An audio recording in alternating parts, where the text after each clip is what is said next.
Beatriz Almeida acreditava que conhecia seu marido, até o dia em que a chuva torrencial a forçou a entrar no estabelecimento errado, no momento absolutamente pior. O dilúvio atingiu São Paulo com uma fúria selvagem e sem aviso, transformando instantaneamente a tarde do final de março em uma cortina densa e impenetrável de cinza. Beatriz Almeida, uma mulher cuja vida profissional era definida por precisão e controle, segurava o volante de sua elegante BMW X3 com uma atenção que espelhava a intensidade da tempestade. Seus olhos, geralmente afiados e avaliadores, estavam tensos, fixos na rua que estava rapidamente se dissolvendo em um córrego urbano turbulento. Aos 34 anos, Beatriz havia meticulosamente esculpido uma carreira de sucesso como arquiteta de alto perfil, seus projetos residenciais modernos, característicos, adornando os bairros mais exclusivos da região sudeste. Sua agenda era uma fortaleza de reuniões consecutivas, raramente cedendo um momento de tempo não planejado. Esta terça-feira deveria ser apenas mais um dia exigente, uma marcha previsível e estruturada em direção a objetivos profissionais. Ou assim, ela havia confiadamente presumido antes que a fundação de seu mundo começasse seu colapso catastrófico. A chuva martelava com tanta força implacável que os limpadores, mesmo em sua configuração mais alta e frenética, estavam desesperadamente sobrecarregados. Beatriz sentia a batida no teto panorâmico do carro como um ataque físico, uma batida furiosa e percussiva que parecia vibrar através de seus ossos. A visibilidade havia despencado para meros metros. Ela havia acabado de suportar uma sessão extenuante de 3 horas, com um cliente notoriamente exigente no histórico bairro de Higienópolis.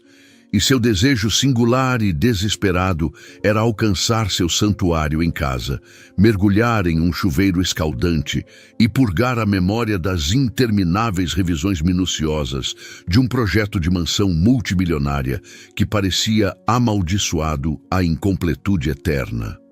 Mas a tempestade era um arauto do destino, com um roteiro dramaticamente diferente em mente. Quando a estrada à frente se tornou uma folha cegante e sem características de água, Beatriz, contando com anos de navegação pela grade complexa da cidade, tomou uma decisão instantânea. Ela executou uma curva acentuada à direita, saindo da via principal para uma rua lateral mais tranquila e arborizada, perto da movimentada interseção da Rua Augusta e Avenida Paulista. Esta área era intimamente familiar. Era o epicentro de seu domínio profissional. Seu olhar caiu sobre uma estrutura que ela sempre admirara. Um sobrado lindamente preservado da virada do século, sua fachada recentemente restaurada. Agora abrigava uma galeria de arte contemporânea de vanguarda no nível da rua e um lounge discreto e sofisticado no andar superior.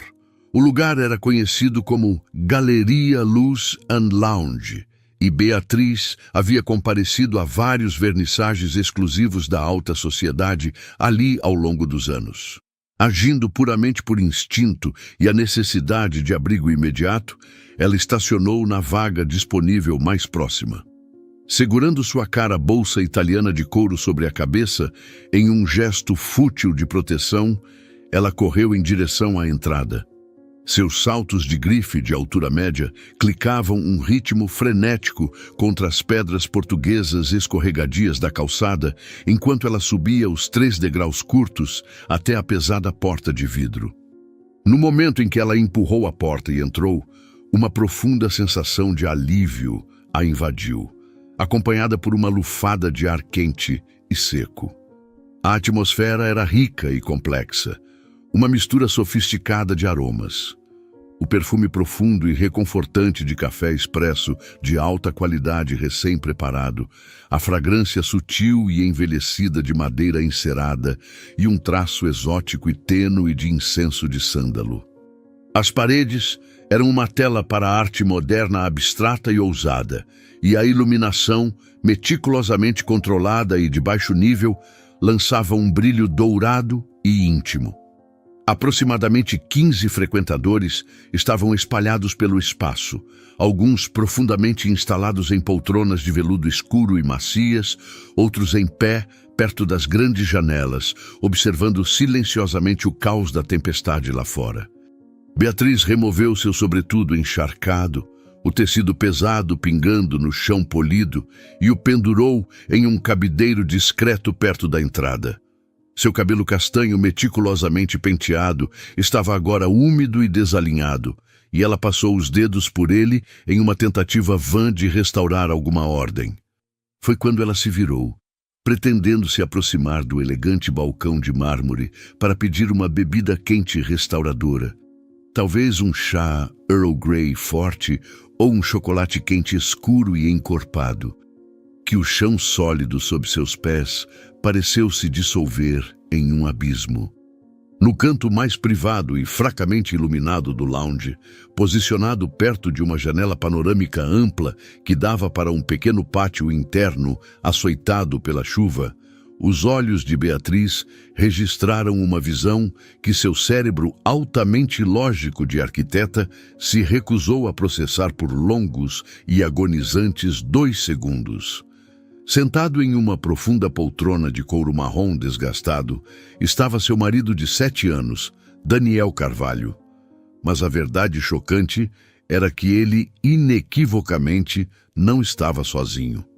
Uma mulher, cujo cabelo loiro ondulado caía sobre o ombro de Daniel, estava inegavelmente sentada em seu colo. Isso não era uma proximidade casual, não era uma inclinação amigável. Ela estava literalmente empoleirada em suas coxas, seu corpo angulado em direção ao dele, seus braços intimamente ligados ao redor de seu pescoço em um abraço possessivo que gritava uma história compartilhada profunda e não deixava absolutamente nenhum espaço para qualquer interpretação inocente. A mão esquerda de Daniel estava aberta e possessiva contra a parte inferior das costas da mulher, seus dedos pressionando na delicada seda de sua blusa, enquanto sua mão direita segurava frouxamente uma taça meio cheia de Cabernet Sauvignon caro, um adereço que parecia totalmente esquecido na intensidade do momento. O mundo inteiro fora do lounge, a tempestade furiosa, a cidade de São Paulo, tudo deixou de existir. O tempo para Beatriz havia sido violentamente interrompido. Uma onda fria e nauseante de náusea rolou pelo estômago de Beatriz. Suas pernas começaram a tremer incontrolavelmente, uma manifestação física do choque sísmico, mas ela permaneceu enraizada no lugar. Uma estátua de incredulidade, totalmente incapaz de desviar seu olhar da cena de sua destruição. Não havia erro possível, nenhum ângulo de luz ou sombra que pudesse explicar isso. Esta não era uma mulher sentada perto dele. Este não era um abraço platônico e inocente. Esta era a linguagem corporal inconfundível e primitiva de 2 pessoas que não apenas haviam cruzado todas as fronteiras, mas construído um novo mundo secreto sobre as ruínas de seu casamento. Foi naquele momento preciso e devastador que Daniel levantou os olhos do rosto da mulher. O contato visual resultante, atravessando o comprimento do lounge sofisticado, foi um choque elétrico brutal e de alta voltagem. Beatriz observou, com uma clareza cristalina e aterrorizante, o exato instante em que a cor drenou do rosto de seu marido, deixando-o com um cinza doentio e acinzentado. Seus olhos, geralmente reservados e calculistas, se arregalaram em puro terror. Sua boca caiu ligeiramente aberta, mas o som, que deveria ter sido uma negação ou um suspiro, foi estrangulado em sua garganta.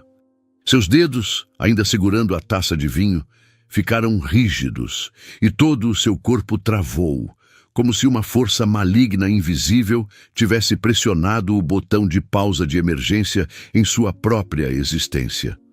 A mulher loira, absorta em seu próprio momento, imediatamente sentiu a mudança profunda no comportamento de Daniel.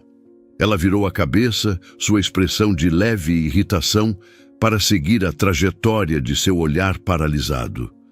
"Daniel", ela murmurou, sua voz um som baixo e rouco, que no entanto era perfeitamente audível no silêncio pesado e repentino do lounge. Ele não ofereceu resposta. Ela tentou novamente, um toque de impaciência entrando em seu tom. "Daniel, o que foi? O que você está olhando?" Silêncio, espesso e sufocante, foi a única resposta. A mulher deu um pequeno e frustrado chacoalhão em seu ombro, tentando puxar sua atenção de volta para ela. "Você está bem? Fale comigo." Quando ele permaneceu completamente congelado, seus olhos travados na figura perto da entrada, a mulher finalmente, relutantemente, seguiu seu olhar até sua origem. E foi naquele segundo que Beatriz sentiu o segundo golpe muito mais paralisante, um choque que eclipsou a descoberta inicial. A mulher era Camila Ferreira. Beatriz instintivamente recuou, tropeçando 2 passos para trás. Sua coluna bateu contra a superfície fria e inflexível da parede, e ela teve que pressionar uma mão contra o reboco para evitar desabar completamente. Camila, a noiva de Rafael. Rafael Santos, o homem que havia sido seu melhor amigo, firme e inabalável desde seus dias desgastantes na Escola de Arquitetura na Universidade de São Paulo. O homem que havia sido sua rocha através de cada crise profissional, cada triunfo pessoal, cada marco significativo de sua vida adulta. Camila a reconheceu simultaneamente. Seu rosto, que momentos antes havia estado corado de prazer ilícito, instantaneamente se contorceu em uma máscara grotesca de puro pânico não adulterado. Ela se lançou do colo de Daniel como se o couro tivesse subitamente explodido em chamas. O movimento tão violento e abrupto que ela quase enviou a taça de vinho caindo de seu aperto rígido. A taça oscilou precariamente, conseguindo espirrar algumas gotas carmesim no caro tapete bege, antes que Daniel, com um espasmo final e desesperado, conseguisse estabilizá-la. Beatriz não esperou. Ela não soltou o grito que estava arranhando sua garganta. Ela não avançou pela sala para confrontá-los. Ela não exigiu as respostas, que já eram gritantemente óbvias. Em vez disso, ela executou uma retirada impecável e gélida. Ela girou nos calcanhares e empurrou a pesada porta de vidro aberta com uma força que chacoalhou sua moldura. A chuva ainda caía com uma intensidade bíblica, mas ela estava além de se importar. Ela desceu os degraus de pedra, remexeu com o controle remoto para destravar a porta do carro com mãos que tremiam violentamente. Subiu no banco do motorista e bateu a porta. Suas mãos estavam tão instáveis que prender o cinto de segurança se tornou uma tarefa complexa de múltiplas tentativas. Seu coração era um pássaro frenético e preso, batendo tão rápido e forte que parecia pronto para fraturar suas costelas. No entanto, Beatriz não chorou. Nem uma única lágrima escapou. Ela forçou o carro para a posição de dirigir, os pneus girando momentaneamente no asfalto encharcado, e começou a dirigir, o conceito de um destino completamente sem sentido. Seu único imperativo era distância. Ela precisava estar em qualquer lugar menos ali. Ela precisava de um espaço vasto e vazio para respirar, para pensar, para começar a tarefa impossível de processar a imagem catastrófica agora gravada em sua mente. Enquanto navegava pelas ruas inundadas e caóticas de São Paulo, a chuva um ataque furioso e rítmico no para-brisa, Beatriz sentiu uma fratura interna profunda. Não meramente o despedaçamento de seu casamento, mas a destruição de uma confiança fundamental e inquestionável em seu próprio julgamento e realidade. Uma confiança que ela nem percebera ser tão vital até que fosse brutalmente arrancada. A infidelidade de um marido teria sido um golpe devastador. Mas a infidelidade de um marido com a noiva de seu amigo mais antigo e querido, isso era uma crueldade calculada e de dois gumes de uma magnitude que sua mente racional era totalmente incapaz de compreender. E enquanto Beatriz dirigia sem rumo pela cidade tempestuosa, uma certeza fria e silenciosa começou a coalescer na parte mais profunda e resiliente de sua consciência. Isso não era o fim da história. Isso era meramente o começo explosivo e agonizante de algo muito maior, muito mais doloroso e infinitamente mais complexo do que ela poderia prever. Beatriz dirigiu em um nível puramente mecânico, sua mente consciente um loop frenético e repetitivo da cena no lounge. Os marcos familiares de São Paulo, os arranha-céus imponentes, as placas de neon, as luzes borradas dos carros passando, foram reduzidos a um borrão molhado e sem sentido fora de suas janelas.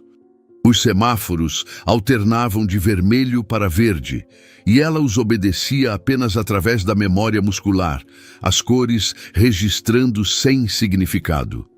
Ela finalmente parou, percebendo que havia estacionado em frente ao Parque Ibirapuera, um santuário verde e extenso no bairro onde ela e Daniel frequentemente caminhavam em manhãs tranquilas de fim de semana. O parque estava deserto, as árvores antigas se debatendo violentamente contra o vento e a chuva. Beatriz desligou o motor e sentou-se no silêncio, observando os fios de água traçarem padrões aleatórios e complexos no vidro. Foi então que o telefone, descansando no porta-copos, começou seu clamor insistente e estridente. O som estridente do toque a fez estremecer violentamente. Ela olhou para a tela iluminada. Daniel. Ela deixou tocar. O som, uma intrusão áspera em seu silêncio frágil. Tocou até ser engolido pelo sistema de correio de voz. Segundos depois, começou novamente. Daniel, implacavelmente. Beatriz estendeu a mão e pressionou o botão lateral, silenciando o dispositivo e o colocou de volta no console, seu olhar retornando à tempestade. O telefone vibrou mais 5 vezes nos minutos seguintes. Beatriz o ignorou. Ela não podia, não iria ouvir sua voz. Ela se recusava a ouvir as desculpas previsíveis e apressadas, as explicações transparentemente improvisadas, as mentiras desesperadas e construídas às pressas nascidas do puro pânico. Ela conhecia o roteiro de cor. Ela o havia absorvido de inúmeros filmes, ouvido os contos de advertência de amigas, lido os relatos cínicos online. Ela sabia precisamente as frases ocas que ele empregaria. Não é o que você pensa. Posso explicar tudo. Foi um erro terrível e isolado. Mas Beatriz não era ingênua. E, crucialmente, ela havia testemunhado a verdade com seus próprios olhos. Não havia ambiguidade. Não havia espaço para uma narrativa alternativa e plausível. Uma mulher sentada intimamente no colo de um homem, braços entrelaçados, corpos pressionados juntos, aquele tablô possuía apenas um significado inegável. O telefone ficou em silêncio por um breve período enganoso, e Beatriz quase se permitiu acreditar que ele havia desistido. Então a vibração começou novamente, um zumbido rápido e insistente. Desta vez, não eram chamadas. Era uma torrente de mensagens de texto. Uma após a outra, o telefone pulsava com notificações sucessivas. Beatriz finalmente recuperou o dispositivo, desbloqueou a tela e olhou. 23 mensagens não lidas. Todas de Daniel. Ela não abriu uma única. Ela simplesmente encarou a lista de notificações que se acumulavam rapidamente, observando as súplicas desesperadas e truncadas que rolavam pela tela de visualização. Por favor, atenda. Preciso falar com você agora. Não é o que parece, eu juro. Me dê uma chance de explicar, por favor. Beatriz bloqueou a tela novamente e apoiou a testa no volante frio e duro de plástico, fechando os olhos contra a realidade esmagadora. A chuva havia amolecido, transformando-se naquela garoa fina e persistente de São Paulo que parece possuir uma duração infinita e melancólica. O som monótono e repetitivo das gotas no teto do carro criava um ritmo hipnótico, um conforto estranho e desolado em sua previsibilidade. Quanto tempo passou? 5 minutos? 30? 1 hora? Beatriz não tinha conceito de tempo. Ela só sabia que quando finalmente levantou a cabeça, o pescoço rígido, e girou a chave na ignição, uma decisão havia se solidificado no centro frio e claro de sua mente. Ela não iria para casa. Ainda não. Ela não podia cruzar o limiar daquele apartamento, sentar-se naquele sofá ou deitar naquela cama. Não esta noite. Não enquanto a realidade crua e brutal da traição ainda estava tão fresca e cortante. Beatriz pegou seu telefone, ignorou as mensagens frenéticas de Daniel e abriu o aplicativo de reserva de hotel. Seus dedos se moveram pela tela com uma nova determinação gélida, procurando opções próximas de alto padrão. Ela garantiu uma reserva no Hotel Unique, um estabelecimento famosamente elegante e discreto na região da Bela Vista. Ela reservou um quarto para uma noite. Não, ela reconsiderou, sua resolução endurecendo, para 3 noites. Ela confirmou a reserva e colocou o carro de volta no fluxo do trânsito. A viagem até o hotel levou rápidos 15 minutos. Quando Beatriz entrou no saguão grandioso e silencioso, sua cara bolsa italiana ainda úmida e seu cabelo ligeiramente grudado no pescoço, ninguém da equipe ousou fazer uma única pergunta. A recepcionista ofereceu um sorriso polido e praticado, entregou-lhe o cartão-chave de uma suíte premium e desejou-lhe uma agradável estadia. Beatriz a reconheceu com um breve aceno sem emoção e caminhou em direção aos elevadores. A suíte era vasta e totalmente impessoal, decorada em tons suaves e anônimos de bege, creme e cinza ardósia. Uma enorme cama king-size dominava o centro do quarto, ladeada por criados mudos minimalistas de madeira clara. As cortinas blackout eram pesadas, projetadas para selar completamente o mundo exterior. Beatriz deixou sua bolsa cair em uma poltrona de veludo perto da janela, tirou seus sapatos de grife e sentou-se pesadamente na borda da cama. Foi só então, na absoluta solidão isoladora daquele quarto de hotel anônimo, que as lágrimas, contidas por pura força de vontade, finalmente vieram. Não eram os soluços histéricos de uma mulher quebrada, mas um fluxo silencioso e implacável, a manifestação física de um coração que havia sido irrevogavelmente despedaçado.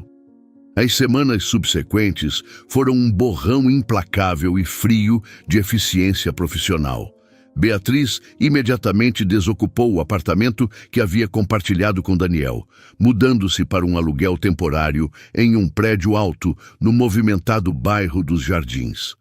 Ela instituiu uma política estrita de não contato, comunicando-se com Daniel exclusivamente através de sua advogada, doutora Eleonora Vasconcelos. Doutora Vasconcelos era uma lenda nos círculos jurídicos de São Paulo, uma advogada formidável e inflexível, conhecida por sua abordagem implacável e sem rodeios em divórcios de alto patrimônio e alto conflito. Daniel, previsivelmente, lançou uma campanha de tentativas desesperadas de contato. Ligações, textos intermináveis, e-mails e até uma tentativa patética de aparecer em seu escritório de arquitetura apenas para ser recebido e educadamente, mas firmemente, afastado por sua assistente altamente treinada. Beatriz permaneceu totalmente resoluta. Ela havia testemunhado a verdade e se recusava a permitir que ele turvasse a questão com mais mentiras ou desculpas manipulativas. A conversa mais agonizante, no entanto, foi com Rafael. Ela combinou de encontrá-lo em uma cafeteria tranquila e independente, perto do campus da Universidade de São Paulo, o próprio lugar onde sua amizade de décadas havia primeiro criado raízes. "Eu os vi, Rafael", ela afirmou, sua voz anormalmente plana, completamente desprovida da emoção que estava agitando dentro dela. Daniel e Camila, eles estavam juntos, intimamente. Não há outra maneira de descrever. A reação de Rafael foi um coquetel devastador de descrença inicial, atordoada, seguida por uma dor imediata e esmagadora física. Ele não gritou, não negou, não tentou argumentar. Ele simplesmente se curvou para frente na cadeira, enterrando o rosto nas mãos, toda a sua linguagem corporal irradiando derrota. "Eu não entendo", ele sussurrou, sua voz grossa de lágrimas não derramadas. "Estávamos a 2 meses do casamento. Os convites acabaram de sair na semana passada." Beatriz estendeu a mão pela pequena mesa, sua mão tremendo ligeiramente, e a colocou gentilmente em seu braço. "Eu sinto muito profundamente, Rafael. Eu gostaria mais do que qualquer coisa de não ter que ser quem te contasse isso." Eles sentaram em um silêncio profundo e pesado, pelo que pareceu uma eternidade. 2 vítimas colaterais de um engano compartilhado, brutal e meticulosamente planejado. Beatriz tomou a decisão calculada de reter o segredo da possível gravidez, ou a possibilidade dela, por enquanto. Ela sabia que precisava reunir evidências absolutamente irrefutáveis de qualidade legal antes de implantar aquela opção nuclear particular. O impacto emocional do caso sozinho era suficiente para lidar no momento. Ela contratou os serviços de um investigador particular, um ex-detetive da Polícia Civil de São Paulo chamado Francisco Oliveira, conhecido por sua discrição e minuciosidade, para mergulhar profundamente nos históricos financeiros e médicos de Daniel e Camila. Francisco era inegavelmente caro, mas Beatriz via o custo como um investimento necessário em sua futura paz de espírito e sua posição legal. Ela precisava saber a extensão completa e não envernizada da traição. O relatório do investigador chegou 3 semanas depois. Uma pasta manila grossa, cheia de extratos bancários, recibos de cartão de crédito e registros médicos. Beatriz sentou no escritório elegante e minimalista da doutora Vasconcelos, seu coração batendo um ritmo lento, frio e constante enquanto folheava as páginas. O caso, o relatório confirmava, estava em andamento há bem mais de 1 ano. Seu ponto de encontro secreto era um apartamento de aluguel de curto prazo de luxo, que Daniel havia alugado no bairro descolado da Vila Madalena. Os pagamentos habilmente disfarçados nos relatórios de despesas da empresa como entretenimento de clientes e taxas de consultoria. Os recibos detalhavam meticulosamente jantares extravagantes em restaurantes sofisticados, escapadas de fim de semana para Búzios e, mais condenatoriamente, uma série de compras grandes e inexplicadas. "Olhe para isso, Beatriz", doutora Vasconcelos instruiu, seu dedo perfeitamente manicurado, batendo em um item de linha em um extrato de cartão de crédito. "Joalheria Amsterdã Sauer, 28 de setembro, R$12.000. Beatriz olhou para os brincos simples e clássicos de pérola que estava usando, um presente de sua mãe. "Eu nunca recebi nenhuma joia da Amsterdã Sauer. Então, Eleonora, para quem exatamente foi essa compra?" Doutora Vasconcelos virou a página com um movimento afiado e decisivo. "E isso? A Clínica Huntington de Medicina Reprodutiva, especialistas em reprodução, múltiplos pagamentos grandes sacados de sua conta conjunta, todos itemizados como cuidados pré-natais para uma gravidez que, de acordo com seu próprio histórico médico, demonstravelmente não era sua." Beatriz gentilmente fechou o arquivo. O volume absoluto de evidências era esmagador, uma onda de prova. Agora, tudo o que restava era selecionar o momento perfeito e mais devastador para liberá-lo. A oportunidade se apresentou 1 mês depois, na celebração do 35º aniversário de Daniel. Seus pais, felizmente alheios aos processos de divórcio iminentes, haviam insistido em hospedar uma festa massiva e opulenta no Palácio dos Cedros, um dos locais mais prestigiosos de São Paulo. Beatriz havia recebido um convite e ela decidiu, com uma calma arrepiante, que compareceria. Ela chegou elegantemente atrasada, uma figura marcante em um vestido preto, sob medida até o chão, sua compostura totalmente inabalável.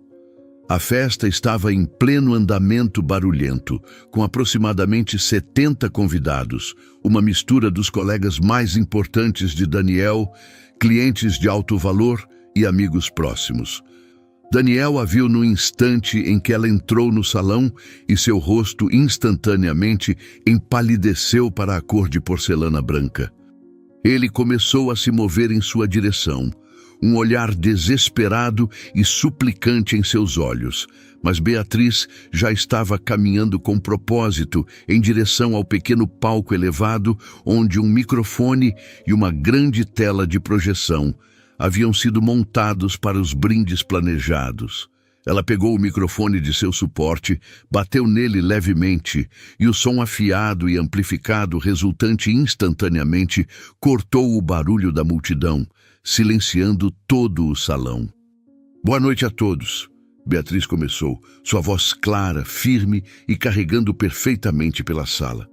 "Eu sou Beatriz Almeida e sou a esposa de Daniel, ou, talvez mais precisamente, sua futura ex-esposa." Um suspiro coletivo e audível de choque ondulou pelos 70 convidados. Daniel congelou no meio de sua passada, encalhado no centro do piso polido. "Fui solicitada a oferecer um brinde a Daniel na ocasião de seu 35º aniversário.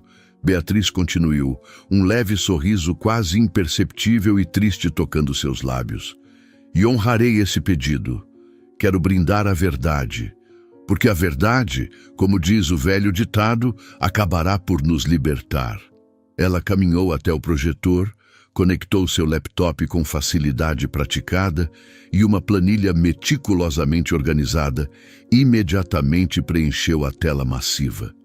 Era uma análise detalhada e codificada por cores dos gastos não autorizados e ilícitos de Daniel. Aqui, para seu prazer visual, está uma lista abrangente de despesas que Daniel incorreu no último ano, ela explicou, pegando um ponteiro laser e direcionando o ponto vermelho para a tela. Despesas que não foram alocadas para nossa vida compartilhada, mas sim para sua vida secreta e paralela. Ela destacou a compra de joias com um clique. Joalheria Amsterdam Sauer, 28 de setembro. R$12.000. Ela tocou os brincos simples de pérola que usava. "Posso confirmar que não recebi nenhuma joia da Amsterdam Sauer. Então, a questão permanece. Para quem foi essa compra significativa?" Daniel estava agora em um tom fantasmagórico de branco. Ele tentou forçar seu caminho em direção ao palco, mas a multidão de convidados, agora completamente cativada e focada na tela, inconscientemente formou uma barreira humana impenetrável, bloqueando seu caminho. Em seguida, temos a Clínica Huntington de Medicina Reprodutiva, especializada em medicina reprodutiva. Beatriz continuou, sua voz mantendo sua firmeza profissional e arrepiante. "Múltiplos pagamentos substanciais, sacados de nossa conta conjunta. Todos para cuidados pré-natais, para uma gravidez que, eu asseguro, não era minha." Suspiros audíveis explodiram pela sala. Cabeças giraram, procurando freneticamente por Daniel, depois por Beatriz, tentando desesperadamente montar o drama se desenrolando. E então, Beatriz pressionou o botão play em um arquivo diferente e menor. A gravação de áudio começou. A voz de Camila, aguda e inconfundível, preencheu o salão silencioso. "Pode ser do Rafael, pode ser do Daniel. Eu honestamente não sei. Fiz as contas e eu estava com ambos durante aquele período crítico." O silêncio que seguiu a gravação foi absoluto. Um vácuo de som. 70 pessoas estavam congeladas em um estado de choque completo e compartilhado. Beatriz finalmente levantou seu olhar da tela e examinou a sala, seus olhos travando no rosto de Rafael. Ele estava mortalmente pálido, seus olhos arregalados e fixos na tela, sua boca ligeiramente aberta em um grito silencioso. Ao lado dele, Camila, que de alguma forma havia conseguido se infiltrar na festa, tinha as mãos cobrindo seu rosto em uma tentativa fútil de desaparecer. E finalmente, Beatriz anunciou, sua voz rachando apenas ligeiramente, um tremor momentâneo da imensa dor que ela estava contendo, para aqueles poucos que ainda se agarram à esperança de que isso possa ser algum tipo de mal-entendido infeliz. Ela pressionou play no arquivo final e mais devastador. O clipe de vídeo foi breve, durando apenas alguns segundos. Beatriz não tinha desejo de infligir trauma desnecessário nos convidados, ou, mais importante, em si mesma. Mas foi mais do que suficiente. Suficiente para identificar claramente o quarto de hotel reconhecível e sofisticado. Suficiente para ver duas figuras, Daniel e Camila, trancadas em uma posição inequivocamente comprometedora. Beatriz pausou o vídeo e, com um movimento final e decisivo, desligou o projetor. A sala permaneceu em um estado de silêncio profundo e absoluto. Era o tipo de silêncio que desce quando dezenas de pessoas estão simultaneamente processando uma única bomba emocional devastadora. Beatriz calmamente colocou o microfone de volta em seu suporte. Desceu os curtos degraus do palco e começou a caminhar, com dignidade lenta e deliberada, em direção à saída principal. Ao passar por Rafael, ela parou pelo mais breve momento, colocou sua mão gentilmente em seu braço rígido e sussurrou, sua voz grossa de arrependimento genuíno. Eu sinto muito de verdade, Rafael. Você merecia saber a verdade. Rafael não ofereceu resposta. Ele simplesmente encarou, sem piscar, Camila, sua expressão uma máscara aterrorizante de traição absoluta e não adulterada que Beatriz nunca havia testemunhado antes. Beatriz continuou sua caminhada. Ela passou por Daniel, que permaneceu paralisado, uma estátua de vergonha no centro do salão, todos os olhos fixos nele, ninguém possuindo a coragem ou as palavras para intervir. Ela passou por sua própria mãe, que estava chorando silenciosamente em um lenço. Ela passou pelos pais de Daniel, que pareciam ter envelhecido uma década no intervalo de 10 minutos. Então, ela saiu pela porta principal massiva e ornamentada do Palácio dos Cedros, entrando no ar fresco e purificador da noite paulistana. Seu carro estava esperando exatamente onde ela havia estacionado. Beatriz deslizou para o banco do motorista, ligou o motor e foi embora. Ela não olhou uma vez no retrovisor. Qualquer que fosse o caos, recriminação ou consequências que agora estava eclodindo dentro daquele salão, não era mais seu fardo para suportar. Ela havia entregue a verdade. E a verdade, como sempre, havia desencadeado seu próprio poder devastador e inegável. Nos dias que se seguiram, imediatamente, as consequências da revelação pública de Beatriz se desenrolaram com uma velocidade e finalidade aterrorizantes, exatamente como ela havia friamente previsto, rápidas, brutais e totalmente irreversíveis. Rafael ligou para Beatriz cedo na manhã de domingo, sua voz áspera e rouca, o som de um homem que não havia dormido e provavelmente não tinha. Preciso falar com você, ele declarou, pulando qualquer pretensão de saudação. Eu sei, Beatriz respondeu, sua voz calma e firme. Onde você gostaria que nos encontrássemos? Eles concordaram em um café isolado e tranquilo, na borda do Parque Ibirapuera, um lugar longe dos olhos curiosos da cena social da cidade. Quando Beatriz chegou, Rafael já estava lá, ocupando uma mesa de canto, uma xícara de café meio vazia e fria, sentada intocada diante dele. Ele parecia totalmente devastado. Círculos profundos e roxos sublinhavam seus olhos. Seu cabelo estava desalinhado e suas roupas pareciam ter sido jogadas sem pensar. Beatriz deslizou para a mesa à sua frente, mantendo um silêncio respeitoso. Eu terminei, Rafael finalmente disse, as palavras pesadas e finais. Ontem à noite, devolvi o anel, cancelei o local.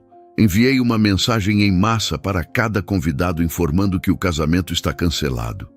Eu sinto muito profundamente, Rafael. Não sinta, ele contestou, levantando a cabeça para encontrar seu olhar pela primeira vez. Você fez a coisa certa. Se você não tivesse feito o que fez ontem, eu teria me casado com ela. Eu teria me comprometido a passar o resto da minha vida acreditando em uma mentira.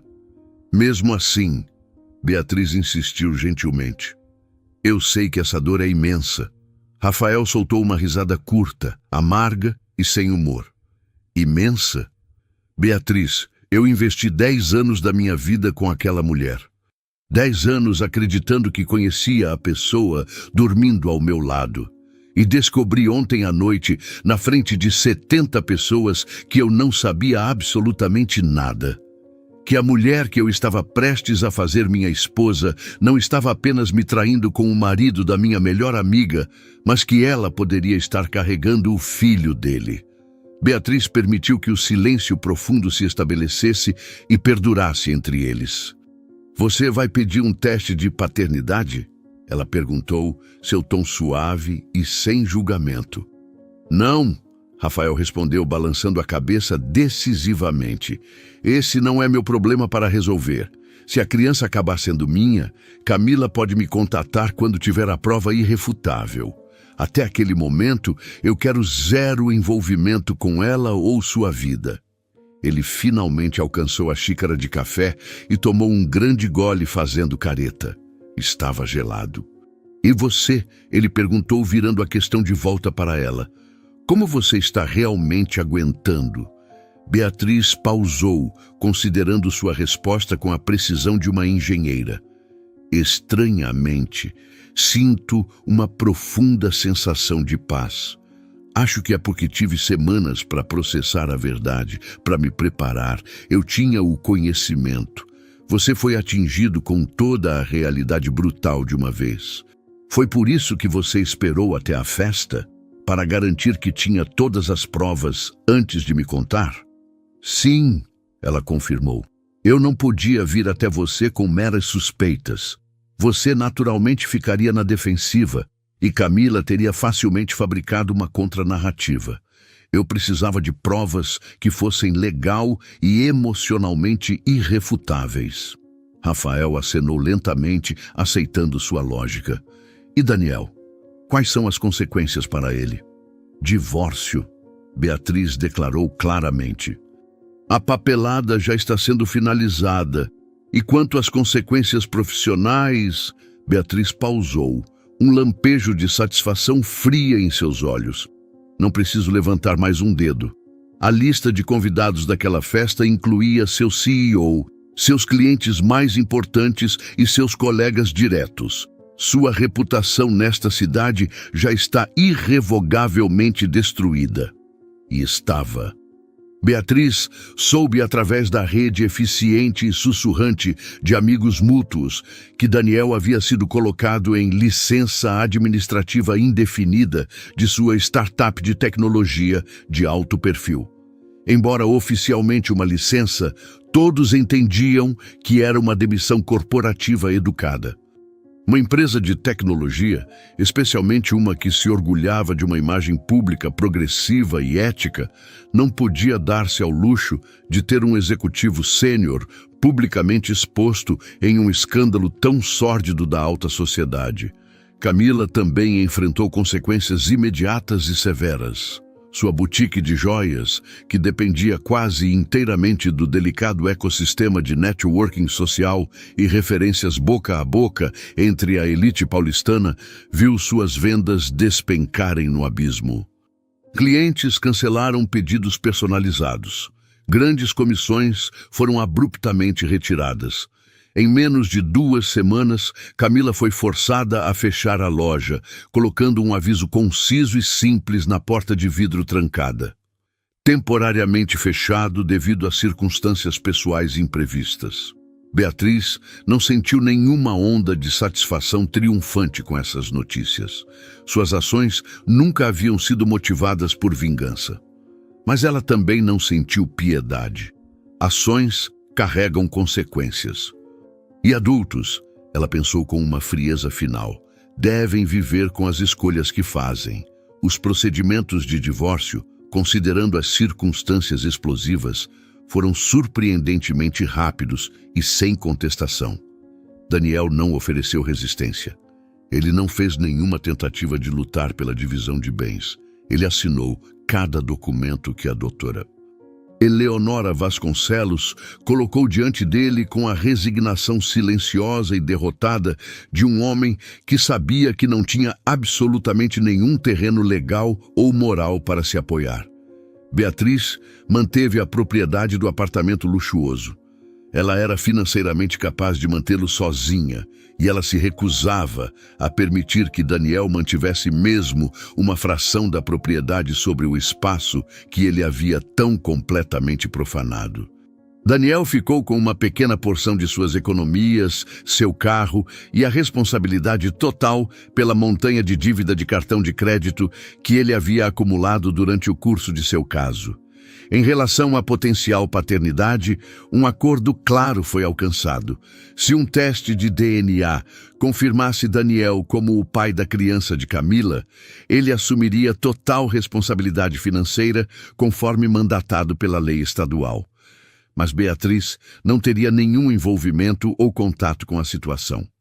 3 meses depois, o decreto final de divórcio foi assinado e arquivado.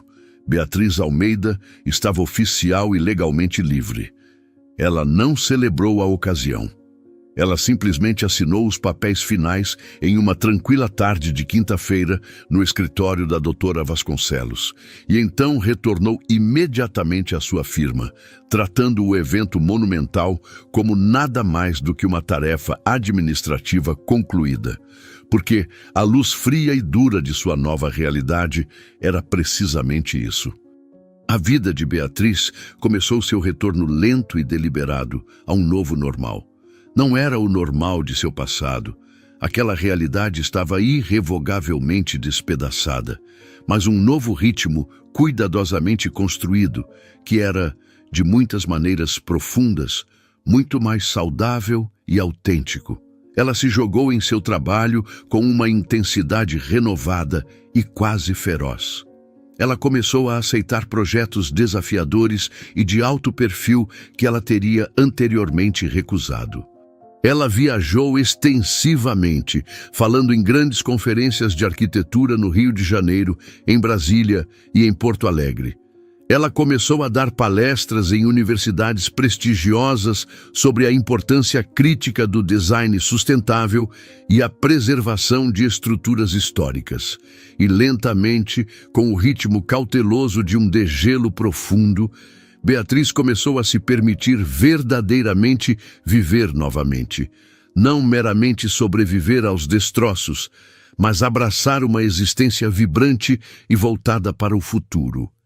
Ela adotou um cachorro de resgate, um magnífico pastor alemão de 7 anos chamado Max, que havia sido abandonado por seu dono anterior e carregava o olhar cauteloso e desconfiado de um animal que havia aprendido que o mundo podia ser cruel e imprevisível. Beatriz e Max formaram um vínculo imediato e profundo. Ambos haviam sido traídos. Ambos estavam engajados no processo lento e meticuloso de reconstruir confiança, um pequeno e tentativo passo de cada vez. Beatriz também se comprometeu com sessões regulares de terapia com uma conselheira altamente recomendada, doutora Cecília Reis. Ela fez isso não porque estava à beira do colapso, mas porque estava determinada a processar o trauma da maneira mais saudável possível. Ela queria garantir que não estava carregando nenhuma bagagem emocional não resolvida para o futuro que estava construindo.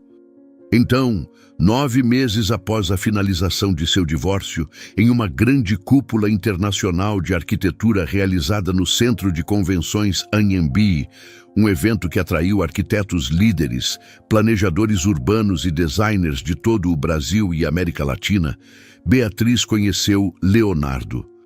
Ela estava sentada em uma sessão focada em inovação sustentável, em grandes projetos de retrofit, diligentemente tomando notas, quando o homem ao seu lado se inclinou e ofereceu um comentário espirituoso e perspicaz sobre a apresentação. Eles começaram a conversar. Inicialmente, a conversa era estritamente profissional.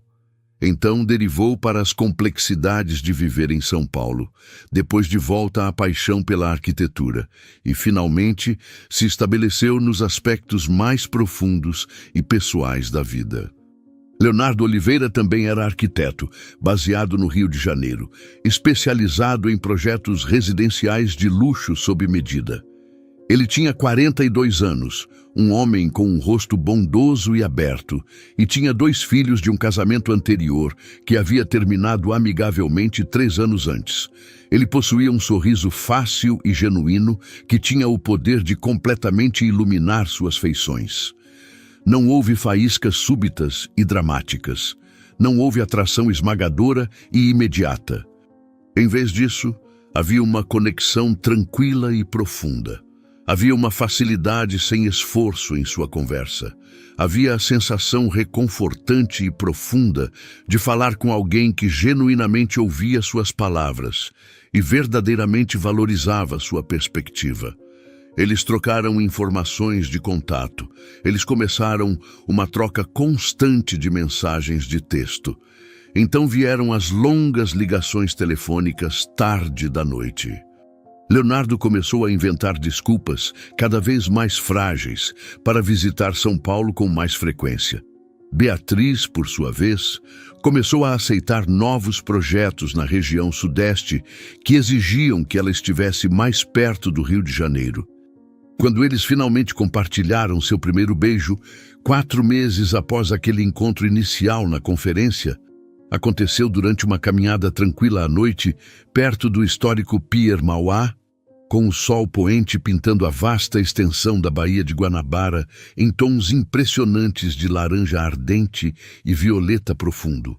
O beijo foi suave, hesitante, uma exploração mútua, mas pareceu absolutamente e profundamente certo. "Você tem certeza de que está pronta para isso, Beatriz?"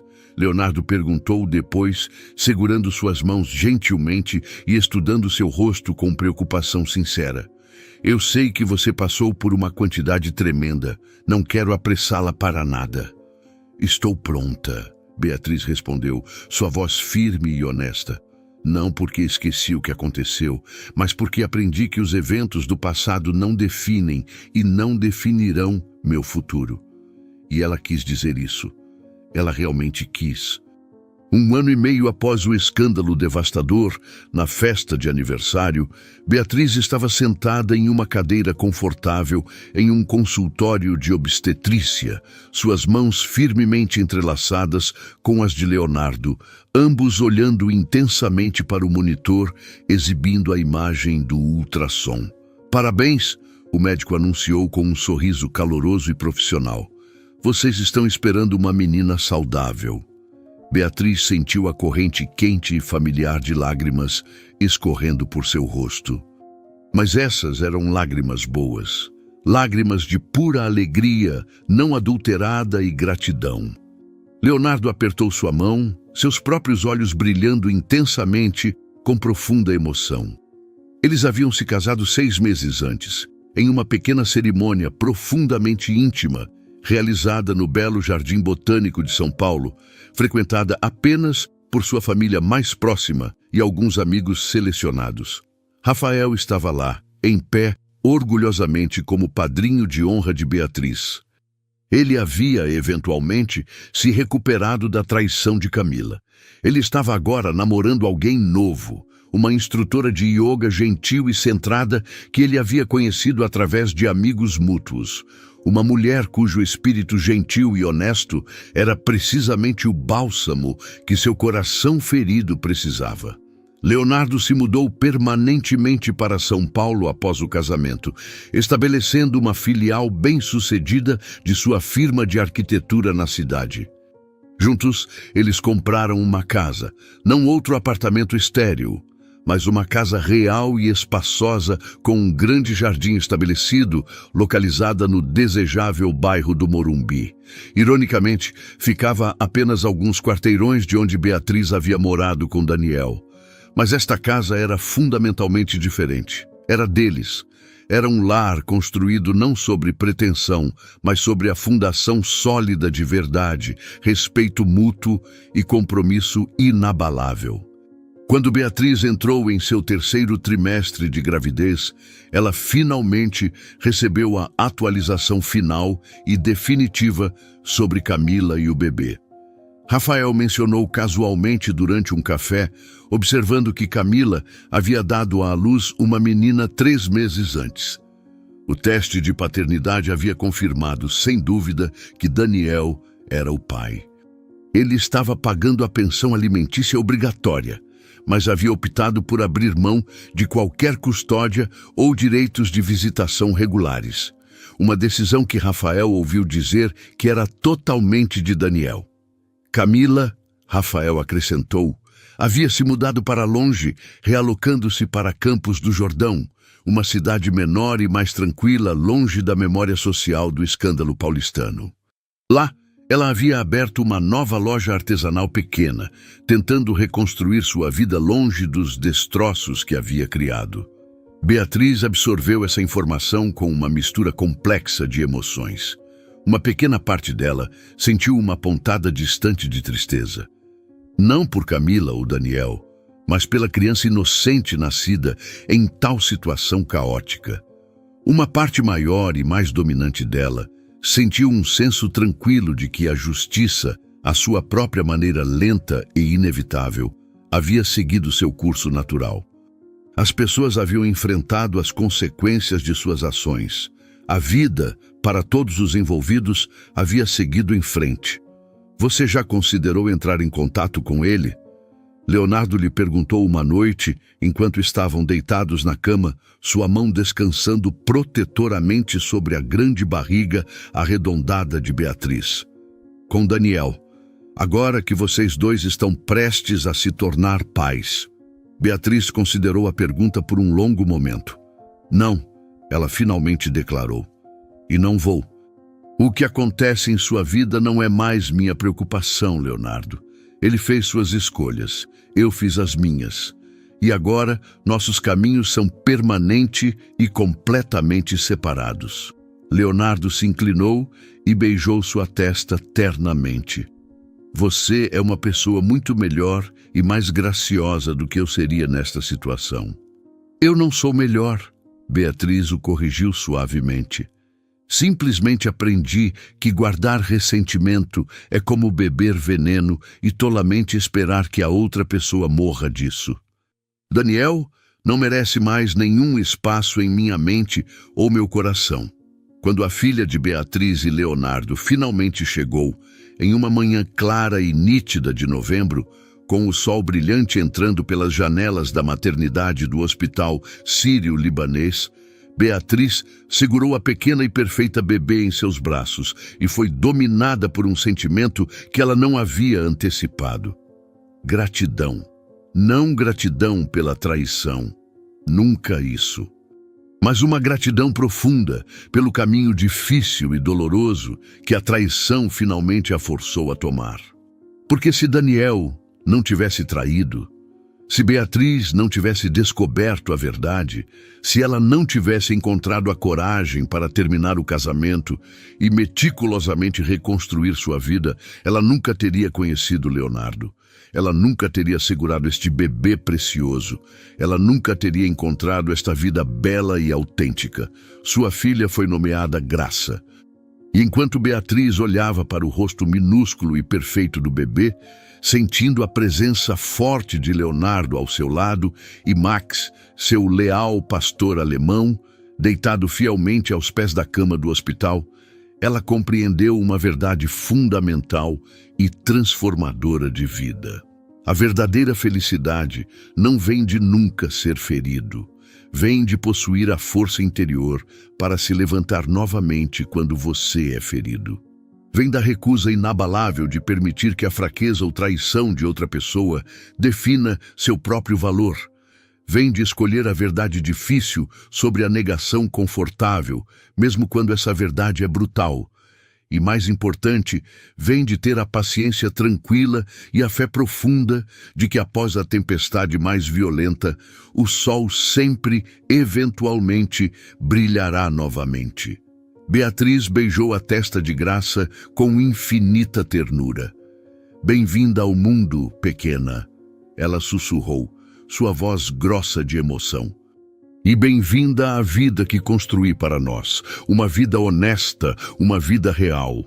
E naquele momento singular e perfeito, cercada por sua nova e verdadeira família, com o futuro se estendendo diante dela como uma página limpa e em branco, esperando para ser preenchida, Beatriz finalmente, completamente, deixou ir o passado. Não com raiva persistente, não com amargura corrosiva, mas com a dignidade tranquila e inabalável de uma mulher que havia encarado a verdade diretamente nos olhos, se recusado a hesitar e emergido do outro lado infinitamente mais forte, incomensuravelmente mais sábia e profunda, e belamente livre. O que você achou desta história? De 0 a 10, que nota você daria? Inscreva-se no canal e clique no sino para receber todos os nossos vídeos. E aproveite para assistir mais uma história surpreendente clicando na tela. Obrigado e até a próxima.